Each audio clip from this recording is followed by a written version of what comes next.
NEET UG പുനഃപരീക്ഷയിലും പിഴവുകൾ. Physics ചോദ്യപേപ്പറിൽ 2 പിഴവുകൾ. ഒരു ചോദ്യത്തിന് ശരി ഉത്തരമില്ല.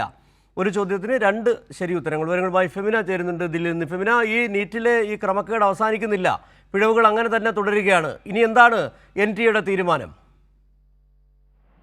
നീറ്റ് പരീക്ഷ പേപ്പർ ചോർച്ചയെ തുടർന്നായിരുന്നു പരീക്ഷ റദ്ദാക്കിയത്. അതിനെ തുടർന്ന് ജൂൺ 21-നാണ്, കഴിഞ്ഞ ജൂൺ 21-നാണ് നീറ്റ് യുജിയുടെ പുനഃപരീക്ഷ നടത്തിയത്.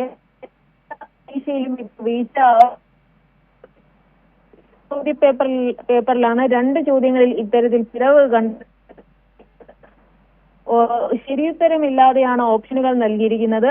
വെർനിയർ കാൽപ്പേഴ്സുമായിട്ട് ബന്ധപ്പെട്ട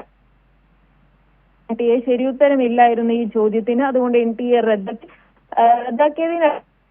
ശരി, ഫെമിനയാണ് ദില്ലിയിൽ നിന്നുള്ള വിവരങ്ങൾ നൽകിയത്. നീറ്റ് പുനഃപരീക്ഷയിലും യുജി പുനഃപരീക്ഷയിലും പിഴവുകൾ കണ്ടെത്തിയിരിക്കുന്നു. ഫിസിക്സ് ചോദ്യപേപ്പറിൽ 2 പിഴവുകൾ. ഒരു ചോദ്യത്തിന് ശരി ഉത്തരമില്ല, ഒരു ചോദ്യത്തിന് 2 ശരി ഉത്തരങ്ങൾ. അങ്ങനെ ആകെ കുഴപ്പത്തിലായിരിക്കുകയാണ് NTA നടത്തിയ നീറ്റ് പുനഃപരീക്ഷയും.